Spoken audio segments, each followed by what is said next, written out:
LeBron James' future with the Los Angeles Lakers has been a significant topic of discussion this summer. The arrival of Luka Doncic has shifted the power balance within the halls of the purple and gold. As such, the Cleveland Cavaliers are viewed as a logical landing spot for the aging superstar. After all, James is a hometown hero in Cleveland, returning for a third spell with the franchise, and chasing one final championship would be a fairy tale ending. However, Brian Windhorst doesn't see a LeBron return as likely for the Cavaliers. He shared his thoughts during a recent appearance on ESPN Cleveland. And if the Lakers are trading LeBron James, they're going to want really good stuff for it, Windhorst said. With a straight face, I can't say that it's impossible, but you have to understand, they can't feasibly trade for him. LeBron, 40, is still an elite talent. In 70 outings for the Lakers last season, he averaged 24.4 points, 7.8 rebounds, and 8.2 assists. He shot 51.3% from the field and 37.6% from three-point range. The Cavaliers wouldn't be able to acquire him on a discount, especially as they would need to match his $52.6 million salary for next season.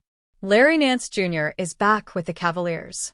Another hometown hero has already rejoined the Cavaliers this summer.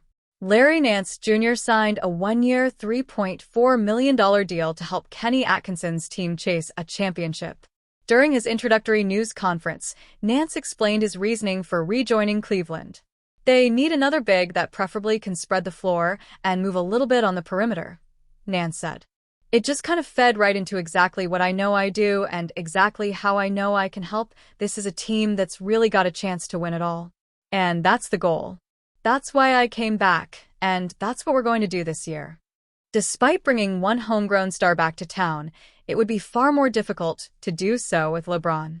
As such, the Cavaliers would be best served by focusing on the current roster and moving forward with the team at hand.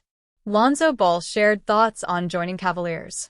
While LeBron leaving the Lakers for Cleveland is unlikely, Koby Altman has added a former teammate of his. Lonzo Ball was acquired via a trade with the Chicago Bulls earlier this summer. During his own introductory news conference, Ball opened up on the opportunity to play for the Cavaliers. I feel like it's just a blessing, bro, Ball said. To be honest, everybody keeps asking me how I feel about the trade. I'm like, I'm happy to still be playing anywhere, let alone a team that has a real chance to win a ring. My whole life, I feel like I've been playing the right brand of basketball, and that's to win games, so I feel like I'm going to a great situation, and I just want to play my role and do what I can to help. Of course, the success of Ball's tenure will be down to whether or not he can stay healthy. The veteran ball handler has struggled with injuries in recent years. Still, if he is in the rotation, he will be a significant upgrade to Cleveland's second unit. In turn, he could prove to be a key piece in a potential championship push. The addition of big man DeAndre Ayton could have a major impact on the Los Angeles Lakers. At 7'0" tall and 250 pounds, Ayton has the physical attributes the Lakers sorely needed in the middle. He is a great finisher at the rim and had great success as a rim runner in Phoenix, something the Lakers believe can be replicated alongside superstar guard Luka Doncic. Ayton is also excellent on the glass, averaging 10.5 rebounds for his career, with more than 3 of those coming on the offensive glass. However, for all of his size and athleticism, Ayton has never been the best shot blocker and rim protector. He averages just 1.0 blocks per game for his career and has averaged less than 1 per game in 4 of his 7 NBA seasons. And even Ayton himself knows this is an area he needs to improve upon to reach his full potential with the Lakers. Mainly just protecting that rim as much as possible, closing out possessions, and really leading just these things to buckets, Ayton said during his Lakers introductory press conference. Every pick and roll I set is a strong screen.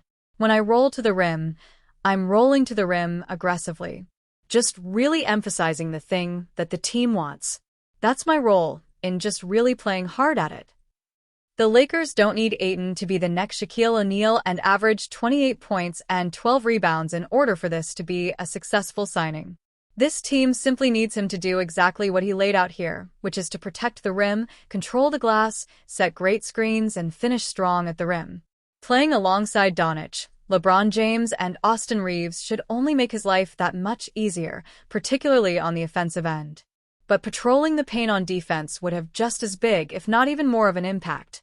Last season, the Lakers had no deterrent when teams drove in the paint, and if Ayton can provide that by blocking and altering shots and clearing the glass, it would take this defense to a much higher level.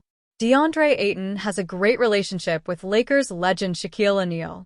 The Lakers have a long history of excellent big men dating all the way back to George Mikan, and including the likes of Wilt Chamberlain, Kareem Abdul-Jabbar, Pau Gasol, and Anthony Davis. The most dominant force, of course, is Shaquille O'Neal, and the newest Lakers center DeAndre Ayton has a great relationship with him dating back to his high school days. Los Angeles Lakers fans are excited to see what general manager Rob Pelinka has in store next following a productive start to the NBA offseason. The last few weeks have seen the Lakers add veterans DeAndre Ayton and Jake LaRavia, while also drafting rookie Adou Thiero with last month's 36th overall pick. However, there's always room for improvement in the City of Angels. Without much money to spend, the Lakers could turn to the trade market for additional reinforcements. While a potential blockbuster might be off the table, there's still one player out there on the trade block who would be the perfect addition to what Pelinka and company are brewing in Los Angeles. Lakers must trade for Pelicans forward Herb Jones this offseason. After missing the NBA postseason for the 5th time in 7 years, there have been rumors about the New Orleans Pelicans being open to trades this summer. They already traded C.J. McCollum to the Washington Wizards earlier this week, and veteran forward Herb Jones could be the next name to leave New Orleans. If there's a chance that the versatile 6'8" veteran could be available, Pelinka must pick up the phone and call Pelicans GM Bryson Graham immediately. Jones, 26, has spent his entire 4-year NBA run with the Pelicans after being drafted 35th overall in 2021. Although his offensive performances have been modest, 10.1 points on .477/.366/.824 shooting, it's his defense that'd make him an asset to head coach J.J. Redick's game plans. He's averaged 1.6 steals and 0.7 blocks, all while guarding all 5 positions throughout his career, which would add a new layer to LA's lineups. Jones' defensive talents are also highlighted by his finishing 5th in 2023-24 NBA Defensive Player of the Year voting, while also earning all-defensive first-team honors for that performance. Normally, acquiring a player of Jones' caliber won't be easy, but a trade for the Lakers isn't as far-fetched this offseason. The ex-Alabama product is coming off a season-ending shoulder injury that limited him to 20 outings in 2024-25, and that's without mentioning the $28.8 million in cash and 2 years remaining on his contract. If the Pelicans are ready to blow their roster up and don't view Jones as a part of their future, especially following his injury, Graham might be more willing to play ball with Pelinka.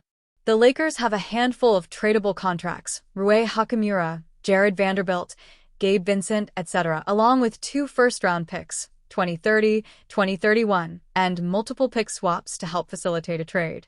If Los Angeles wants to round out their roster, acquiring an elite defender like Jones would help take things to the next level.